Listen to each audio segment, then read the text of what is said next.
The condom company Hero wanted to raise awareness about the importance of using condoms in order to prevent the spread of sexually transmitted diseases. Now, they decided to do so on an interesting platform, Tinder. Now, the way that they marketed their product and also raised awareness about safe sex is they created all of these fake profiles using STD sounding names and descriptions of these fake people that are supposed to raise awareness about the STDs. So let me give you examples. It's kind of hard to explain it without showing you. So one of the profiles is a 21-year-old by the name of Chlamydia. Sounds like chlamydia, obviously. And then there's gonorrhea.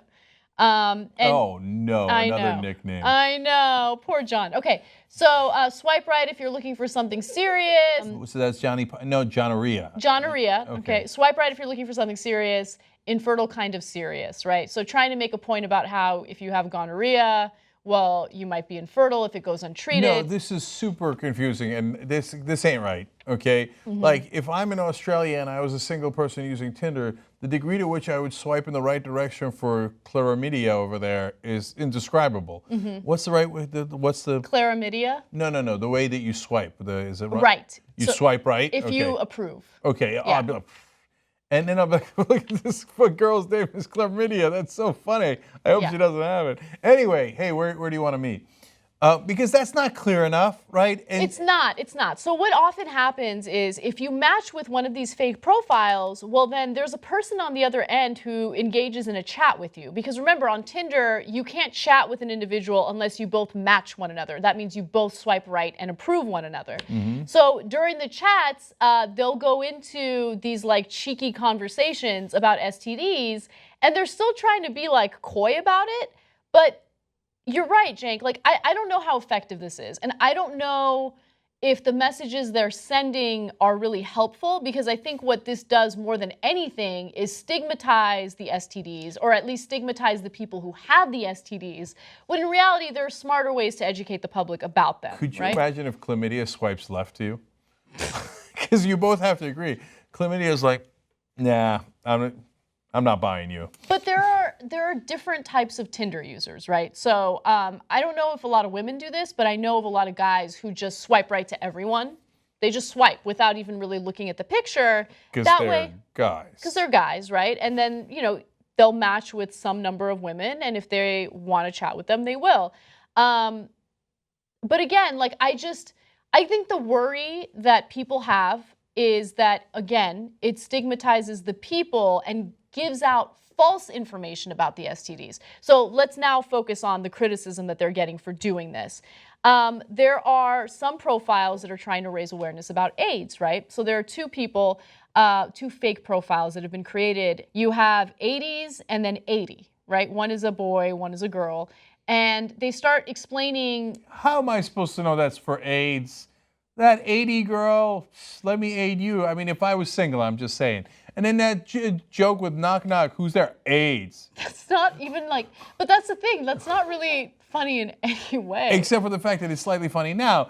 But but that's not, like, as a company, you probably shouldn't do that.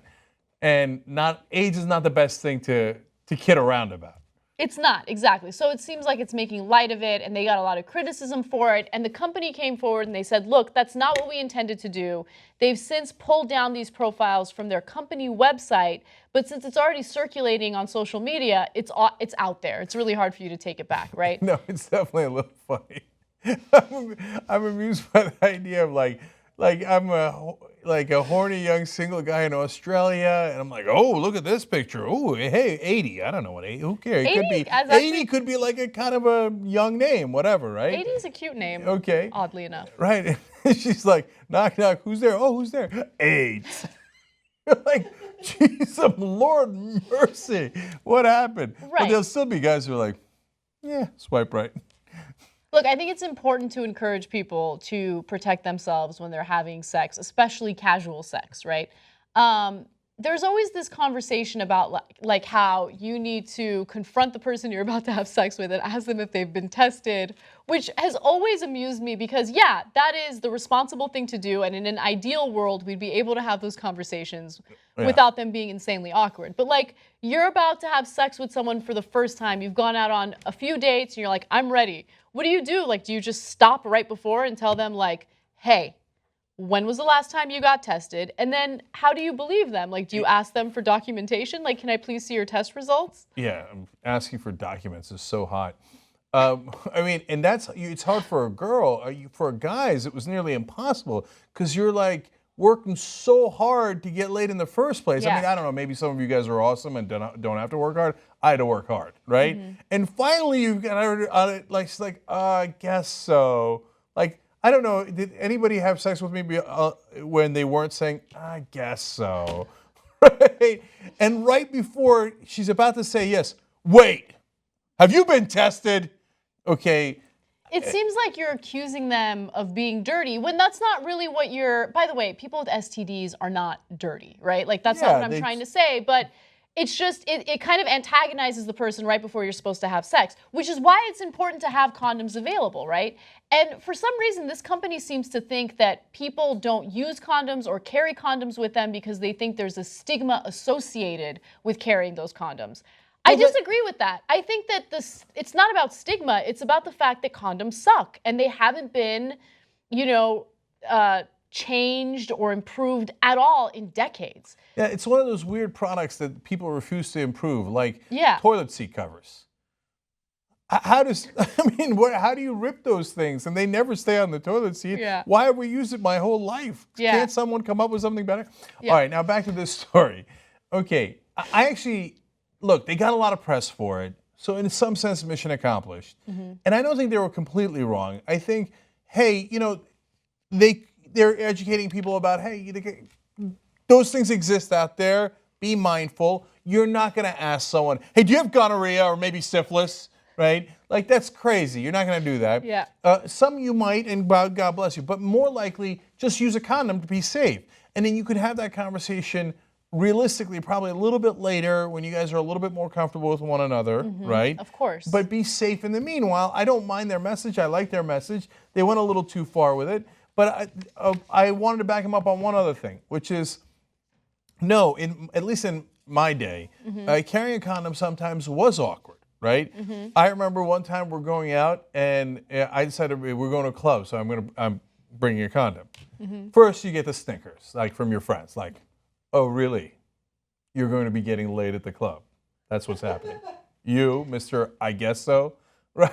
Yes. You know what? During our members only post-game show, I want to talk about my experience with guys who either had or did not have condoms. Okay? Ooh, that's really very interesting. Super juicy story. If you're a member, definitely check it out today. If you're not a member, you can become one by going to tytnetwork.com/join. Just putting that out there. So, and last thing is, I had one friend who got mad at me for bringing a condom.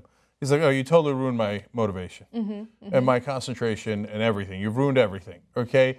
Because it's so weirdly, like, I guess he thought it was arrogant to bring it to a club. Oh, no, we were going to jinx it. Oh, I have so many thoughts about this. I have so many thoughts about this. Oh, my God.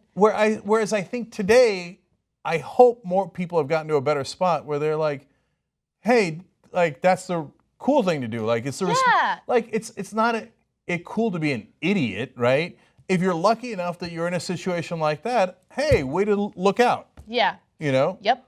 Absolutely. I think it's important to have condoms with you.